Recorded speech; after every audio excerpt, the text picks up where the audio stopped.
मन की ऊर्जा को शब्दों में बांध सकी, तुम लिखती लहर सुनामी सकी, तुम्हारे कृतित्व को मिले अनंत आकाश सकी। शुभकामनाएं स्वीकारो सकी, शुभकामनाएं स्वीकारो सकी। तो हम आशा करते हैं कि प्रमिला जी की लेखनी ऐसे ही चलेगी और स्नेह में बदल जाएगा और नेह और स्नेह दोनों बरकरार रहे। बहुत बहुत स्वागत है।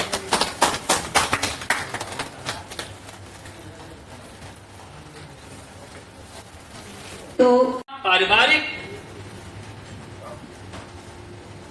निमंत्रण देते हैं कि मैं ही नहीं, जब आप सब नहीं टाल सके तो मैं कैसे टालता। मुझे यहाँ बुलाया गया इसलिए बहुत बहुत धन्यवाद। और भाई राजेश जी को तो क्या कहें, गाना जो शिवानी साहिब वो पूरा वो वर्कशॉप है, वो लिखता ही रहता है हमेशा। जब हाथ में कलम नहीं होती तभी भी लिखता होता है और हमेशा नई चीज और बिल्कुल गार्डन फ्रेश और कुछ भी नाटक भी लिख देंगे और जो उसके मन में आता है शुद्ध रूप से रचना की और उसकी दृष्टि से साहित्य की दृष्टि से कोई कमर्शियल और बाजार की मांग ये सब उसके दिमाग में नहीं होता है। प्रमिला को मैं बहुत आशीर्वाद देती हूँ और बाकी मैं 90% से ऊपर की है आशा। माँ का है सपना कि बन जाऊं डॉक्टर, पिताजी ने चाहते बनूं इंजीनियर, दादा चाहे जज बनूं, दादी चाहे सीए, नाना नानी चाहते करूं MBA। छोटे से बच्चे से ढेरों उम्मीदें, पिंजरे में पलते हैं जैसे परिंदे। पास ना मोबाइल है ना कोई स्टाइल है, जिंदगी है या कोई ऑफिस की फाइल है। मंजिल अपनी जगह कितनी माइल है, फिर भी टीचर जी होठों पे स्माइल है, फिर भी प्रकट हो रहा है कि जब कोरोना आया तो किस तरह से दुनिया और विश्व और हमारा भारत किस पड़ाव से गुजर रहा था, वो दर्द इसमें प्रकट है। लेकिन साथ ही वहाँ सकारात्मकता भी है। कहते हैं ना, मैं हमेशा सबको कहा करती हूँ, जो संघर्ष शब्द है ना, उसका संधि विच्छेद कर लो, उसको संघर्ष बना लो। तो जब हम कोरोना काल में घर में रह रहे थे तो मैंने यही सोचा कि जितने साल हमें कभी नहीं मिले अपनों के साथ रहने के, क्योंकि हम हमेशा जिंदगी भर दौड़ते रहे, लेकिन इस कोरोना ने हमको वो साथ दिया। तो यही इनकी रचनाओं में भी प्रकट होता है कि किस तरह से हमको संघर्ष को संघर्ष बनाना है। और प्रमिला जी को मैं बहुत बहुत बधाई देती हूँ। नाम भी बड़ा सुंदर इन्होंने चूज किया है कि लहर या सुनामी, है ना। मैं इस पर एक चीज कहती हूँ कि मैं एक दिन सागर किनारे टहल रही थी और आती जाती लहरें एक दूसरे से आलिंगन कर रही थी। अचानक वहाँ एक स्टीमर आता है और सारी लहरें छिन्न भिन्न हो जाती हैं, इधर उधर बिखर जाती हैं। लेकिन दूसरे ही पर एक नया दृश्य उभरता है कि वह लहरें फिर आपस में गलबाइयां करती हैं।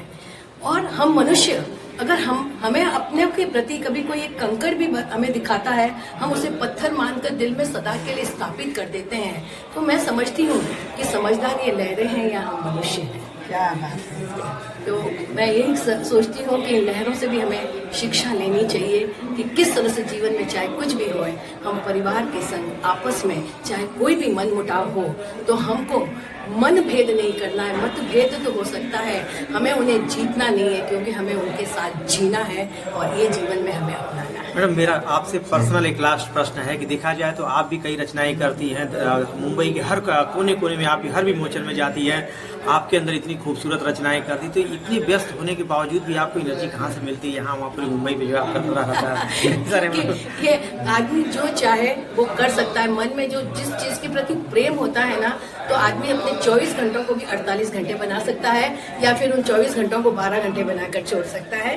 ये सब हमारे अपने पर, खुद पर निर्भर है, मन पर निर्भर है। और ये मेरा पैशन है, साहित्य के प्रति मेरा रुझान है। और ये कहाँ से आया मुझे नहीं पता, ऊपर वाले का आशीर्वाद है, सरस्वती माता का आशीर्वाद है। क्योंकि मैं तो बहुत फर्स्ट ईयर पास करते ही शादी हो गई थी 18 साल की उम्र में ही, लेकिन बचपन से मुझे पुस्तकें पढ़ने का बहुत शौक रहा है। और आज जो कुछ भी हूँ मैं उन पुस्तकों का धन्यवाद करती हूँ कि उन्हीं की वजह से हूँ। क्या मंगल जी कभी आपको सराहना किए हैं? कभी इतना खूबसूरत मंगल जी नहीं करते तो मैं पहुंचती भी नहीं यहाँ तक। मैं आपको बताऊं कि कहते हैं ना कि behind every successful man there is a woman, लेकिन मैं कह सकती हूँ मेरे जीवन में मेरे ससुर जी, मेरे पिताजी, मंगल जी और मेरे दोनों बेटों ने जिस तरह से मुझे आगे बढ़ाया है ना, तो मैं कह सकती हूँ कि घर का पुरुष वक्त जाए तो स्त्री को कहाँ से कहाँ ले जा सकता है।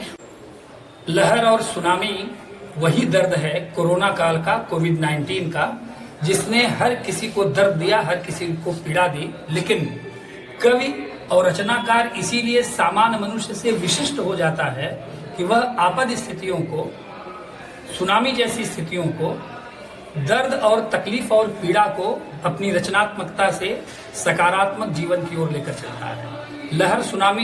लहर और सुनामी का शीर्षक भले ही लहर और सुनामी है, लेकिन एक्चुअली है वो सुनामी के बीच लहर होना ये चाहिए, क्योंकि कोविड जैसी सुनामी के बीच वो चौपाटी की ठंडी ठंडी लहर की छुअन है कविताओं की, जो हमें जीवन देती है, जीवन जीने का रास्ता देती है। पर्यावरण, हरियाली, सूरज, पृथ्वी, तमाम जिंदगी से जुड़ी हुई वो चीजें उसमें हैं जो नदी की लहरों की छुअन जैसी हैं। सुनामी को लेकर रोने के बजाय, आंसू बहाने के बजाय जरूरत इसी बात की है कि हम नदी की लहरों, समुद्र की लहरों की तरह अपने जीवन को बनाएं, क्योंकि उठना और गिरना जिस तरह से लहरों का जीवन है, ठीक वैसी ही ऐसी बीमारियां, ऐसी आपद स्थितियां आती हैं और लहरों की तरह गिर जाती हैं, चली जाती हैं। मेरे ख्याल से यही एक प्रतीक है लहर और सुनामी शीर्षक। सुबह उठ जाना, अदरक की चाय बनाना, सुबह सुबह उठ जाना, अदरक की चाय बनाना, मैं पीऊंगी चुस्की लेकर, तुम बैठक 20 लगाना, मैं तुम्हारे मोटे बदन की सही दवा। धन्यवाद। क्या बहाना मिला, मस्खरा हो गया, कुछ ने भाभी कहा, कुछ ने साली कहा, मेरी बारी पे मैंने दिलरुबा कह दिया। ओट गजल की रही थी शरद पूर्णिमा, प्यार मरता नहीं लोग मर जाते, प्यार मरता नहीं लोग मर जाते हैं, कई चर्चों में देखो प्रेमी नजर आते हैं, कुछ ऐसा ही देखो वहां तब हुआ, ओट गजल की रही थी मेरी पूर्णिमा। ख्याल से वो जो अभी मिटी भी नहीं, उस अनोखी पहर की सजाए रही, उस अनोखी पहल की सजाए रही, हर किसी मोड़ पर जब मैं पढ़ता गजल, चित्त से वो निकल बनती हकीकत गई। वो मिलन वो मिली ही नहीं, लोग फंसते गए, वो मिली ही नहीं, लोग फंसते गए। ख्याल उसके लिए जो गजल हम कहे, वो मेरी पूर्णिमा मुझको पूरा किए, हर कहीं थी खड़ी सब महसूस किए।